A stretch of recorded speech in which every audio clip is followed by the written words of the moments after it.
Un autre manqué, Bata. Salut à tous, on se retrouve pour le pronostic du Loto Foot 15 numéro 1. C'est le premier de l'année sur les 15 matchs avec notamment le retour de championnat de France, la Ligue 1, mais aussi le championnat d'Angleterre, le championnat d'Italie, d'Espagne et des matchs de la Coupe d'Afrique des Nations. Donc 15 matchs pour aller chercher 1,5 million pour les gagnants au rang 1, donc le sans faute.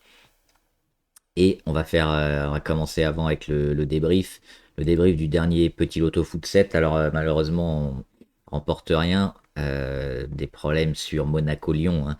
On voyait Monaco plutôt costaud à l'extérieur. Malheureusement, ils ont pris un rouge, donc ça a été plus facile pour Lyon. Et c'est la même chose pour Lille. Lille aussi a pris un rouge et donc Rennes a pu s'imposer, donc difficilement anticipable. Euh, et donc deux fautes sur ces matchs-là, le reste est plutôt correct. On avait vu le nul de Nice avec le retour aux affaires de Claude Puel, on l'a vu défensivement, c'était déjà bien mieux.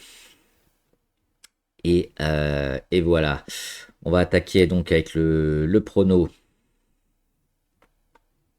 sur le Loto Foot. Et donc PSG Paris FC, alors sur une grille à 7 ou 8, on aurait peut-être pu doubler ce match-là, mais là il y a quand même pas mal de matchs à couvrir.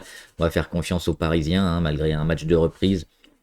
Ils voudront sûrement marquer les esprits dans ce derby, parce que c'est le duel des deux équipes de Paris. Il y a quand même un écart de niveau assez fort. Et le Paris FC a déçu dernièrement, a pris pas mal de buts, donc ils sont vraiment rentrés dans le rang. Ils étaient pas loin des places européennes pendant un moment, et puis ils sont retombés dans le milieu de tableau, voire un peu en dessous. Et Paris récupère pas mal de blessés, donc on va jouer sur le Paris Saint-Germain. Brest-Auxerre, alors c'est un match qui est plutôt à l'avantage de Brest. Alors c'est deux équipes quand même moyennes, hein. Dans ces matchs-là, généralement le nul est la première des croix à cocher. Et pourquoi on va pas cocher Auxerre? Bah, tout simplement parce que Auxerre, à l'extérieur, on va voir ce qu'ils ont fait. C'est les plus nuls. Aucune victoire, 2 nuls, 5 défaites, 4 buts marqués, 14 encaissés.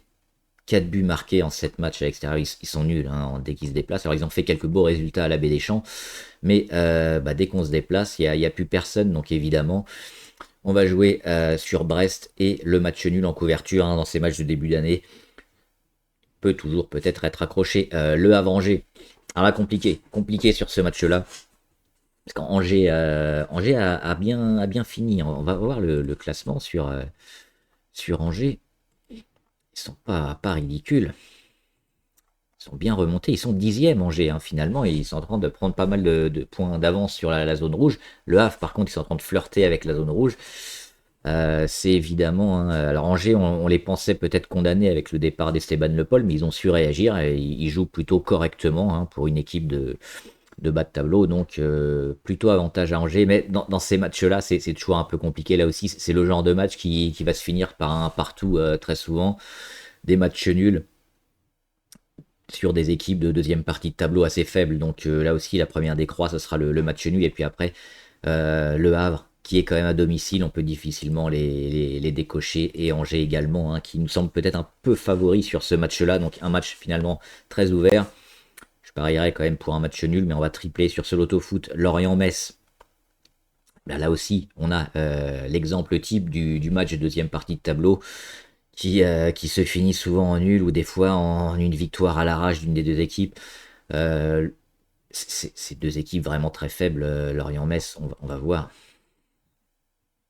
le classement des deux équipes. Lorient, ils sont 12e quand même, ils ont quelques points d'avance sur la zone rouge, 12e. Metz, ils sont derniers, alors ils ont enchaîné 2-3 succès d'affilée là, il y a quelques journées, et puis ils sont retombés un peu dans leur travers, mais ils ont comblé le trou. Il y a plus d'écart, ils sont égalité avec Nantes, ils sont à un point d'Auxerre. Alors il y a encore 4 points sur Le Havre, la première équipe non relégable, mais ils sont capables peut-être de faire quelques coups. Et Lorient, c'est quand même assez mauvais. C'est 4 victoires, 6 nuls, 6 défaites et 19 buts marqués en 16 rencontres. Donc on a quand même. Et Metz, c'est 17 buts marqués en 16 rencontres. On marque à peine un but par match. Donc c'est deux équipes vraiment de faible niveau. Et souvent dans ces matchs-là, on a des 1-0, des 0-1, des 0-0 ou des 1 partout. C'est pas les matchs les plus agréables à regarder. Et souvent, très compliqué à pronostiquer, donc on va tripler aussi Afrique du Sud, Cameroun. Alors il y a pas mal de monde qui est sur le Cameroun, on le voit, hein, les pourcentages à 41, 33 pour le nul, 26 pour l'Afrique du Sud. Ça reste un match à élimination directe, hein, dans cette Coupe d'Afrique des Nations, et même si le Cameroun nous semble quand même au-dessus, c'est le genre de match un peu compliqué qui est souvent pas loin du nul pour aller chercher les prolongations. On l'a vu encore avec le match Mali-Tunisie, hein, où le Mali a pris un rouge, la Tunisie qui finit par marquer un 0, on croit que c'est fini, et puis non, le Mali égalise et on a les prolongations. En CAN, on a toujours des matchs souvent très serrés. Est-ce que l'Afrique du Sud peut accrocher le Cameroun? Bah, peut-être, hein, finalement, il y a pas pour nous un écart de niveau assez important, donc on va tripler ce match-là. Real Sociedad, Atlético Madrid. Évidemment, l'Atlético est supérieur sur le papier, mais la Real Sociedad à domicile peut-être prétendre à quelque chose. On va regarder les classements et on va voir que au classement, il y a quand même un écart assez abyssal entre l'équipe de Madrid et la Real Sociedad qui est classée 16e. 16e seulement, 4 victoires, 5 nuls, 8 défaites. Et alors, à domicile, on se dit qu'il pourrait peut-être faire quelque chose, même pas. 3 victoires, un nul, 4 défaites pour la Real Sociedad, hein, à San Sebastian. Ils étaient forts il y a quelques années, ils ont encore Oyarzabal, hein, qui est régulièrement appelé en équipe d'Espagne. Mais c'est pas terrible ce que fait le Real Sociedad depuis un an ou deux. Alors qu'on était habitué à les voir autour de la quatrième, cinquième place dernièrement, là ils sont vraiment très très loin. Et peut-être pas loin aussi d'essayer de sauver leur peau, hein. Ils sont à 2 points du 18e qui va être relégué. Alors même s'ils reçoivent l'Atlético Madrid, alors on est toujours déçu par l'Atlético Madrid parce qu'on les attend un peu plus flamboyants, un peu plus à la lutte avec le Real et le Barça, et puis finalement ils échouent toujours à troisième, quatrième. Mais ça reste une équipe solide et on peut pas les oublier dans ce match-là. Donc ils sont évidemment favoris et on va jouer sur cette équipe en simple, en espérant qu'il n'y aura pas de mauvaises surprises. Manchester City, Chelsea, évidemment, City nous semble favori, mais alors sur ce match-là, on a quand même quelques petites réticences. On va mettre le nul aussi.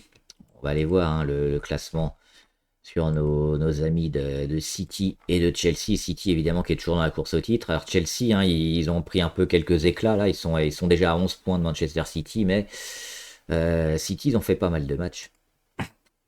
Hop, on le voit, ils n'ont pas réussi à battre Sunderland. Ça commence à être compliqué, et ce que je voulais voir, c'était les blessés, notamment. Il y a pas mal d'absents, hein, quand même. Il y a Stones, Kovacic, il y a Marmouche et Aït Nouri qui sont à la canne. Marmouche, c'est un peu le buteur numéro 2 derrière Haaland. Donc quand Haaland ne marque pas, souvent il y a Marmouche, mais quand il n'y a personne, bah, faut espérer que Phil Foden soit en feu. Alors il y a Cherki, hein, qui brille, mais attention quand même à cette équipe de Chelsea qui est pas ridicule et qui pourrait peut-être accrocher un point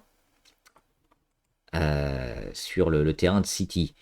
Newcastle, Crystal Palace. Alors on a parlé des difficultés de Newcastle en déplacement, mais à domicile, ça nous semble quand même vraiment très solide. Donc on va baser nos amis de Newcastle à domicile, on va le voir.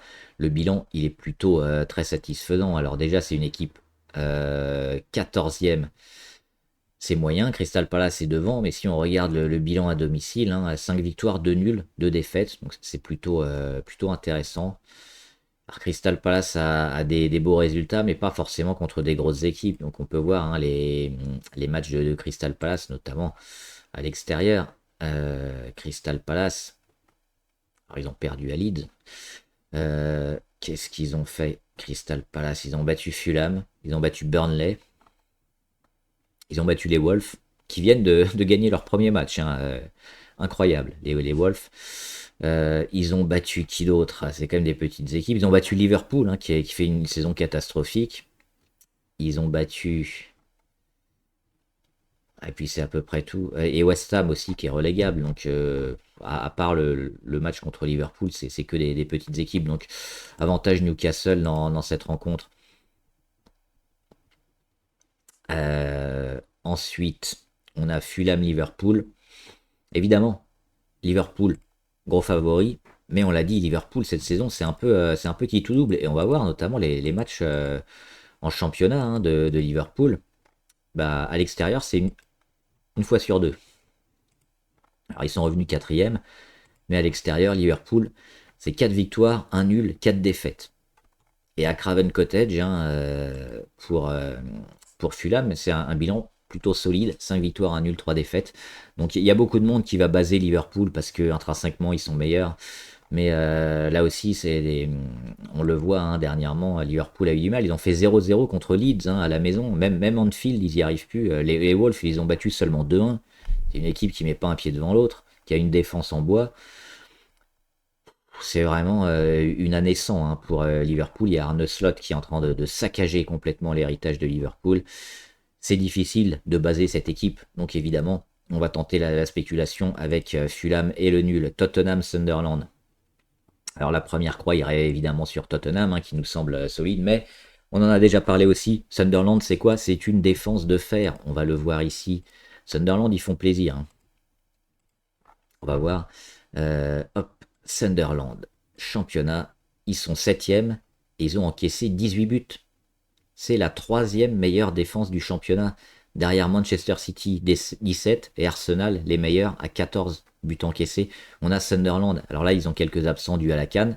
Ça les handicape, mais la défense, elle est là. Et on voit hein, les matchs qu'ils ont fait dernièrement. 0-0 contre Manchester City, un partout contre Sunderland, 0-0 contre Brighton. Alors, les problèmes offensifs dus aux absents de la CAN, mais défensivement, ça marche toujours bien. Donc, finalement, le Tottenham-Sunderland, ben, on est peut-être pas loin d'un 0-0 ou un partout. Donc, Tottenham ou nul. Ensuite, Everton, Brentford. On va jouer Everton évidemment à domicile qui nous semble plus fort. Hein. Ils ont eu quelques beaux succès aussi dernièrement. Mais on va couvrir le nul dans ces matchs un peu de reprise au mois de janvier. Alors, pas vraiment d'argument pour Brentford, hein, à part le terrain un peu gras, la période qui est propice au match un peu pourri. Sinon, on aurait mis probablement Everton en base. On va regarder quand même le classement entre Everton et Brentford. Everton, ils sont assez proches, hein, un point d'avance pour Everton, mais bon, Everton va jouer à domicile, et à domicile, ils sont quand même beaucoup plus forts que Brentford. Donc, un plus nul. Et ensuite, là, on en est à combien? À 4 triple 4 double, donc ça veut dire qu'on n'a plus de croix, et on va jouer plutôt la logique pour les derniers matchs, hein, où on a quand même des gros favoris, et on voit pas potentiellement de raison d'avoir des surprises. L'Inter-Bologne, alors la Bologne hein, qui s'était qualifiée contre l'Inter en demi-finale de Super Coupe d'Italie, il y avait eu des prolongations, ils avaient battu l'Inter, je crois que c'était au tir au but, il me semble. Donc ils ont un match de plus, Bologne, dans les pieds, et ils l'ont perdu hein, contre Naples, donc un match de plus en finale de Super Coupe d'Italie, perdu. Et là, ce sera quand même à San Siro, hein, donc l'Inter qui joue le titre cette saison, avec Lautaro Martinez qui est un des meilleurs joueurs au monde. Est-ce qu'ils vont louper l'occasion? Peut-être pas. Hein. C'est une belle machine de guerre, l'Inter Milan. Et à domicile, ils sont capables de battre Bologne, qui est toujours dans les places européennes, qui est une belle équipe, mais en déplacement, ça risque de pas le faire. Et puis avec le match en plus qu'ils ont eu, attention, Real Madrid, Betis Séville, évidemment le Real. Alors on aurait pu spéculer sur les matchs à l'extérieur, hein, parce qu'on sait que le Real est pas très bien. Le Real joue vraiment très mal cette saison. Mais on a des individualités, on a Kylian Mbappé, on a Vinicius, on a Rodrigo qui s'est réveillé dernièrement, qui marque à nouveau. Et puis surtout, ça sera à domicile. Donc, le Betis, qui n'est pas la meilleure des équipes. Marseille-Nantes, là aussi, on va jouer Marseille, c'est pas très original, mais quand on regarde quand même cette équipe de Nantes, il n'y a pas de quoi être rassuré. Marseille 3e hein, à 4 points du Paris Saint-Germain, Nantes 17e. C'est misérable, 11 points pour Nantes. Alors sur un match, tout est toujours possible, mais on va pas chercher l'impossible ou jouer forcément à contraire pour, euh, pour chercher de l'originalité si on n'a pas des raisons de jouer ce match-là, hein, ce résultat-là. Il y a Aubameyang qui est à la CAN.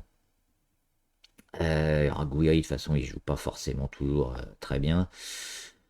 Medina absent, mais sinon, il y a quand même du monde hein, côté marseillais. Hein. Il y a toujours surtout Greenwood. Il y a Pacquiao aussi qui joue pas mal. Le milieu Højbjerg. Et ça devrait faire le taf hein, contre une équipe de Nantes à l'extérieur. Donc évidemment Marseille. Et enfin Maroc, Tanzanie. Le Maroc, gros favori de la CAN qu'ils accueillent, hein. La CAN, elle se déroule au Maroc. Est-ce qu'on peut mettre le nul pour un potentiel prolongation? On aurait pu peut-être, mais on a vu dans les matchs de poule que le Maroc était quand même très fort. Il se contentait pas, hein, des victoires généralement d'un but. Alors ils ont été accrochés sur une rencontre, mais ensuite ils ont su dérouler le Maroc. On le voit. Alors contre les Comores 2-0, ils ont été accrochés un partout contre le Mali. Mais contre la Zambie, hein, 3-0, un nul suffisait, même peut-être une défaite, mais non, ils ont joué ce match à fond et 3-0. Donc là, ils se retrouvent contre la Tanzanie. Bon, Tanzanie, ils ont perdu contre le Nigeria, ils ont pris un point contre l'Ouganda et un point contre la Tunisie. Ils se sont qualifiés avec 2 points. C'est un miracle. Qu'est-ce que cette équipe est capable de faire? Là aussi, on voit un écart de niveau bien trop important en faveur du Maroc. Ce qui nous fait 4 doubles et 4 triples. Et donc, euh, ce, cette grille-là, si j'ai pas fait d'erreur, c'est bien ça. Ouais, c'est ça. Et donc, en garantie N-1, parce qu'on va pas jouer la garantie N, c'est un peu cher. En garantie N-1, ça coûte 128 euros. Et pour les petits budgets en garantie N-2, ça coûte 24 euros. Voilà, bon prono, bonne chance.